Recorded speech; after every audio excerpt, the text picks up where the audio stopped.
A love as rich and flowing as, well, their favorite song. If you're happy and you know it, stamp your feet. If you're happy and you know it, stamp your feet. If you're happy and you know it. It was their song until one heart-splattering day. If you're happy and you know it, clap your hands. Sally, you didn't clap your hands. I'm not happy, Stu. When you're young, it's hard to have perspective on things. When you don't yet have the responsibilities of adulthood, you tend to instill an importance to things that, while in retrospect may not seem that big of a deal, feel like life or death in the moment. Minor embarrassments become the end of the world. Social cliques that will dissolve the second you graduate become your support structures. People are getting really upset about other people's taste in music, and so on. The Adventures of Pete and Pete lives in this space, taking a small moment of growing up and turning it into the epic drama it can feel in the moment. It's a show about how important those things felt at the time, elevated to a cartoony degree. Consider this episode, which takes the idea of who you sit with on the school bus, recognizes that for many young people that was a very important aspect to their lives, and turns it into a tale of secret love, betrayal, and life or death stakes. It's more than a school bus. On long rides, it becomes a giant incubator filled with the churning psyches of 48 kids. Inside, a kind of chemical reaction takes place. People change. Friends become enemies. Enemies become friends. And a class trip becomes a journey into the darkest recesses of your own soul. Originally airing on November 20th, 1994, Yellow Fever is the 12th episode of the Adventure of Pete and Pete's second season, the 20th episode overall, the 25th if you count the specials. It was written by series regular and Shrek co-writer Joe Stillman and directed by Damon Santostefano, who's arguably best known for directing the 1999 film Three to Tango, starring the late Matthew Perry. I'm not a fan. The 90s was the worst era for gay jokes. Big Pete and his class are going on a field trip to the Glert County Milk Museum. A bit rural, but a step up from past field trips to ice farms and cream corn expos. I suppose I got lucky in this regard, growing up in Central California instead of Pete and Pete's nebulous, maybe New Jersey town.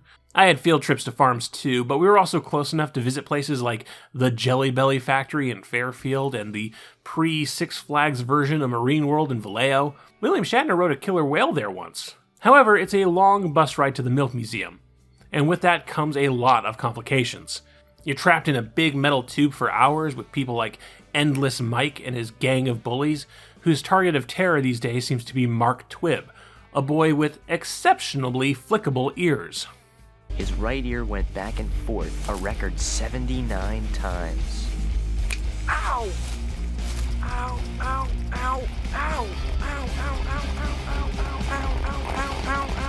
ow, ow, ow. On bus trips like this, Big Pete always sits with his best friend Ellen, but Ellen recently received a note from a secret admirer saying they'll reveal who they are by sitting next to her on the bus.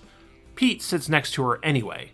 The show is still playing up the will they, won't they angle with these two characters, despite that being resolved like twice by this point.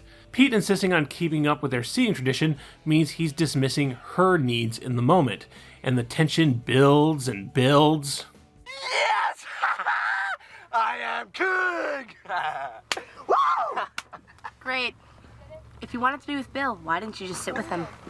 If you've got a problem, why don't you go talk to Stu? Some important context here is that Yellow Fever came out the week after Farewell My Little Viking Part 2, which saw Little Pete's best friend, Artie, the strongest man in the world, leave town for good. Both a major tearjerker of an episode and a big change in the show's status quo.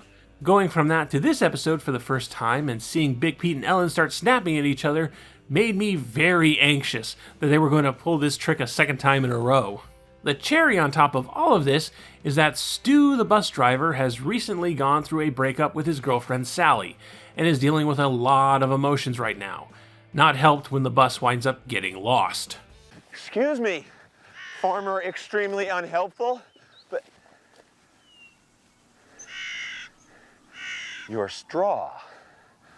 So you got Big Pete shoved to the back of the bus and finding himself connecting with Endless Mike and the rest of the bad kids, Ellen trying to figure out who her secret admirer is, all these misfits from the Wonder Years meets Twin Peaks hanging about, and a bus driver that is ever so quickly losing his grip on things.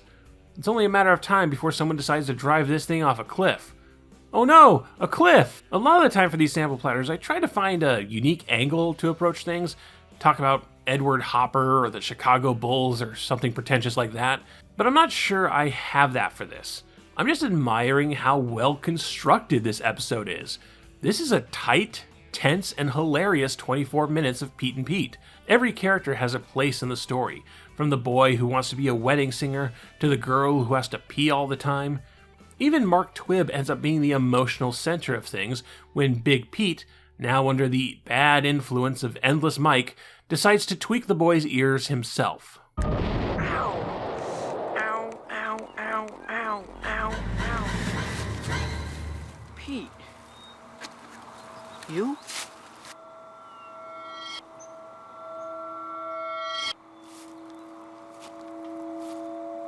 Just the notes of betrayal in Mark Twibb's voice, it's so good.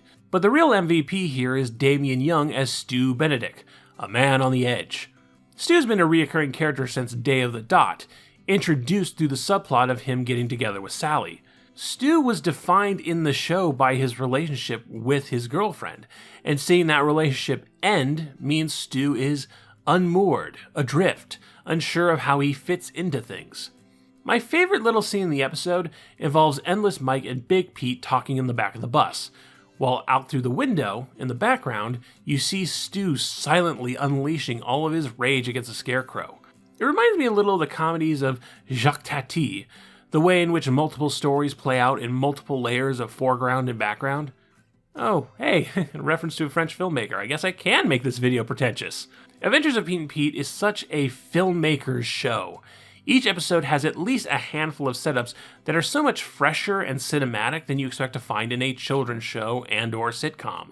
You got this moody shot of Big Pete introing the story in the dark with a lit school bus behind him. It's really unnerving. You got Stu's warped face in the side rearview mirror. You got this musical outro over the end credits. Shots are rarely static when they don't need to be. This scene of Pete and Ellen talking could just have easily been put on a tripod, but having the camera move ever so slowly makes it that much more visually interesting. Throw in a couple of animated moths for whimsy, and you've got a really standout episode of television. About the only thing that isn't quite up to snuff is the soundtrack. Oh, you thought you could sneak some recycled Ren and Stimpy music past us, didn't you? Ever since there's been school, there's been field trips. In my school, we've been subjected to places like the Sioux City Moth Hatchery, the AAA Ice Farm, and the International Creamed Corn Expo. The episode doesn't have that killer garage rock sound to push this otherwise great episode into the all-timers list, but that's just me holding the show to its own heightened standards. Even Pete and Pete's worst episodes try to be visually interesting, emotionally complex, and entertainingly quirky, and Yellow Fever is among its best. It's a bummer, really, that Nickelodeon never really tried for any kind of equivalent show after Pete and Pete ended its run. Making a more cinematic show like this is more expensive and complex than your typical Dan Schneider-era sitcom, but I feel putting in that work is a handshake of respect between the program and its audience. The Adventures of Pete and Pete was a show that respected its young audience and their experiences, the emotions behind those experiences, and never half-assed their way to presenting those emotions on screen in an entertaining way. There's plenty more examples of this where that came from, and there will be a proper Pete and Pete episode sooner than you think. But for now, this was just a sample.